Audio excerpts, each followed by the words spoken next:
আজকে আমি সকাল সকাল চলে এসেছি ওপরের স্টোর রুমটা পরিষ্কার করতে। তোমরা আমার আগের ভিডিওতে দেখে থাকবে ওপরের আমার স্টোর রুমটা। আজকে এই কৌটোগুলো পরিষ্কার করতে চলে এসেছি। আমার মেয়েকে সব অনেক কৌটো দিলাম তো, নানা রকম কৌটো দিতেই হয়েছে। আর দেখো আমি প্রত্যেকটা জিনিস নাই বস্তার মধ্যে ভরে রেখে দিই, কোনো জিনিস ফেলি না, জানো তো। অসময়ে এগুলোই আমাদের সাহায্য করবে, নাহলে কোথায় অত খুচখুচ করে পয়সা বার করে কিনতে যাবো বলো তো। যে কোনো জিনিস বাইরে বেরোলেই তোমাকে পয়সা ছাড়া কেউ কিন্তু চিনবে না। সেই কারণে দেখো এই জিনিসগুলো আমাকে না সমস্ত বিপদে সাহায্য করে। আজকে আমার মেয়েকে বলো বাইরে পাঠাতে একটা কিচ্ছু বাইরে থেকে কিনতে হয়নি, মানে ঘরে প্রয়োজনীয় সমস্ত আমি ঘর থেকে বার করে দিয়েছি।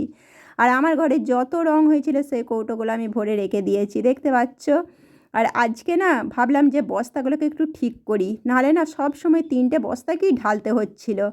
তাই ভাবলাম যে 3টে বস্তাকে একটু আলাদা আলাদা করে ফেলি।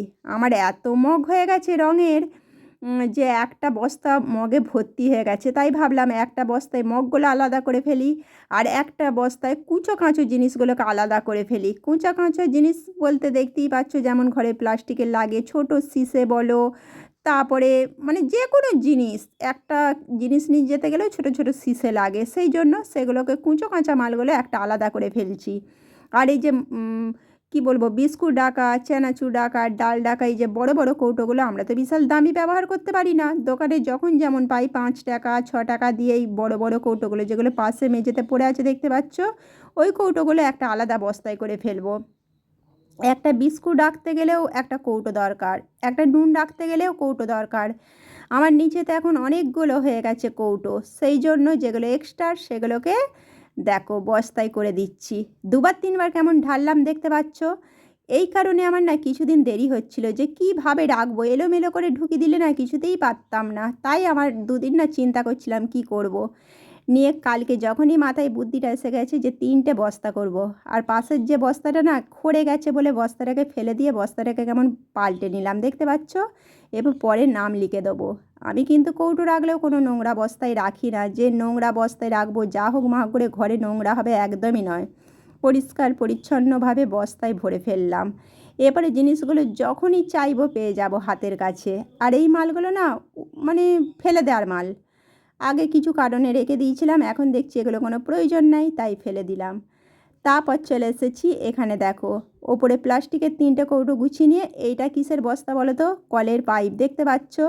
আমার 40-50 হাজার টাকা কলের কাজ হয়েছে, আর তার থেকে কত কুঁচো মাল এই বস্তা থেকে বেরিয়েছে জানো তো। আমাকে মিস্ত্রি নিজেই বলে দিয়েছিল কোনো জিনিস ফেলবে না, কখন আমাদের কি কল খারাপ হয়ে যাবে, কোন জায়গাটা খারাপ হয়ে যাবে। একটা কলের ছোট ছোট জিনিস কিনতে গেলেই কিন্তু 40-50 টাকা দাম। সেই কারণে না আমার এই বস্তা দেখতেই পাচ্ছ কলের পাইপ নাম লেখা আছে, এইটা বার করে দিলেই মিস্ত্রি সমস্ত পেয়ে যায়। এইখানেও দেখো পাশে কত কলের পাইপ রাখা আছে দেখতে পেলে, সব এরপর জায়গায় জায়গায় গুছিয়ে রাখবো।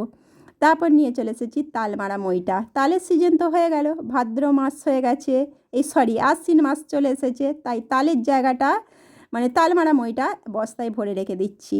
একটা ছোট্ট বস্তায় রেখেছিলাম হয়নি, তারপর ভাবলাম বড় বস্তায় রাখতে হবে, কারণ আরশোলা মাকড়সা পোকামাকড় খাওয়ার জিনিস তো খুব পরিপাটি করেই রাখতে হয়। আর 8 বছরের যে বস্তাটা রেখেছিলাম আমার বস্তাতেই থাকে, সেটা কিন্তু ক্ষড়ে গেছে বলে সেই বস্তাটাকে আমি বাইরে বার করে দিয়েছি, নিয়ে আবার একটা নতুন পরিষ্কার বস্তায় রাখছি। আর এই যে এক্সট্রা বস্তাগুলো দেখতে পাচ্ছ, এগুলো না গাছ লাগাবো, তারপর নিচের পর্দাগুলো সেলাই করতে হবে, তাই একসাথে সমস্ত বার করে ফেললাম। এতদিন তোমরা আমার এলোমেলো দেখেছো, কিন্তু গোছানোটা দেখতে পাচ্ছ। যদি হাতারে হাতারে যদি কাজটাকে নিয়ে প্রচুর ঘুরি না, কাজটা কিছুতেই হয় না। আমি একটা মিটিংয়ের মতো আলোচনা মানে নিজের মনকে মন ভেবে নিই যে কাজের পজিশনটা টেকনিকটা কিভাবে করব। সমস্ত কিছু ভেবে নিয়ে আজকে উঠেছি, আমার আধ ঘন্টাও কিন্তু এই কাজগুলো গোছাতে লাগেনি। তাল মারা মইটা, আর এই যে আর একটা হাতে দেখতে পেলে ওটা আমার একটা গ্যাসের উনুন, একানে উনুন, সেই একানে উনুনটাকেও বস্তায় ভরে রেখে দিচ্ছি। তারপর দেখো এইখানটা গোছাতে চলে এসেছি, ভরে রাখছি। আর যে নিচেই যে সবুজ চিকচিকিতে ভরা দেখতে পাচ্ছ, ওইটা কিন্তু আমার একটা বড় ওভেন, ওটা অনেক আগে কেনা হয়েছিল বড় ওভেন, ওইটা আমি কখনো ব্যবহার করতে পারি না তাই রাখা আছে। বড় ওভেনটা ভাবলাম যে আমার বড়মশাইকে বলবো ওপরে তুলে দিতে, ওইটা না লাগে না তেমন। তারপরে কেন আবার ওই কী যেন বলে তাওয়াগুলো কেন আবার বার করলাম জানো তো, মনে পড়লো যে আমার সিমেন্টের কাজ আছে, তাওয়াগুলো লাগবে, তাই তাওয়াগুলো সামনে বার করে রেখে দিলাম। দেখতে পেলে অল্প জায়গায় কেমন আমার গোছানো হয়ে গেল। শুধু ভেবে নিয়েছি 2 দিন যে কাজগুলো কিভাবে করব, মানে বডিতে প্রচুর চাপ পড়েনি, ঘুরে ঘুরে কাজ করতে গেলে কোনো কিছু পাওয়া যায় না। ভেবে নিয়েছি কোনটা কোনটা আমাকে গোছাতে হবে, তারপর আজকে আধ ঘন্টায় কোনো মাথায় কোনো চাপ নেই, সিস্টেমটা কিভাবে করব ভেবে নিয়ে চলে এসেছি। তারপরে এই বাক্সটা কেন পারলাম দেখতে পাচ্ছ, এটা একটা মপ কিনেছিলাম ঘর পোঁছা। এই মপটা না কি বিচ্ছিরি, ঘর পোঁছাই যেত না, শুধু শুধু মানে আমার টাকাটা নষ্ট হয়েছে, এত কষ্ট হতো, তাই আজকে এটাকে বার করে ফেলে দিচ্ছি মানে ভাবলাম গাছ লাগাবো, নাহলে কতটা জায়গা জুড়ে এটা পড়েছিল বলো তো এই মানে মপটা, কোনো তো কাজই হয় না, বেকার জায়গা জড়ো ছিল। আর এই তুলিগুলো কিন্তু থুপিগুলো খুব ভালো, তাই থুপিগুলো চিকচিকিতে ভরে রেখে দিচ্ছি। এরপর এর মধ্যে অন্য কিছু রেখে দেবো, অনেকটা জায়গা ফাঁকা আছে, সেই জন্য বাক্সটা এখন এখানেই রেখে দিচ্ছি। এইটা আবার ভাববো যে এর মধ্যে কী কী রাখা যাবে, এটা তো ভালো কিছু, মানে ভালো কিছুই ওর মধ্যে রাখতে হবে।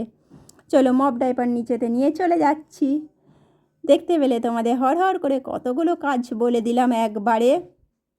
তারপরে ওই যে বস্তাটা দেখতে পেলে ঘর থেকে বার করে আনলাম, ওটা বড়মশাই মাঠ যাবে বলে মানে জামা বার করেছিল, ওকে ফুল হাতা জামা খুঁজছিল, সেই জন্য দেখলাম ফুল হাতা জামা নেই, তাই বস্তাটা ঢেলে রেখেছিল, মুখটা শুধু বেঁধে ভরে দেবো। আর এই যে তারটা দেখতে পাচ্ছ, এটা সেই ছাদে আমাদের ওই জামা কাপড় টাঙানোর জন্য, তোমরা দেখেই থাকবে কিছুদিন ছাদে বললাম না আমার কাজ হচ্ছিল, তার লাগানো হচ্ছিল, সেই জন্য এই তারটা বেরিয়েছিল।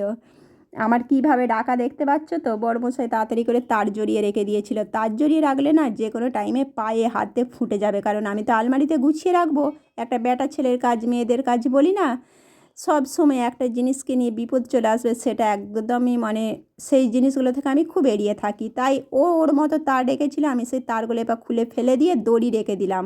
একটা তার না সেই ছুঁচের ফলার মতো হয়ে থাকে, বুঝতে পারছো?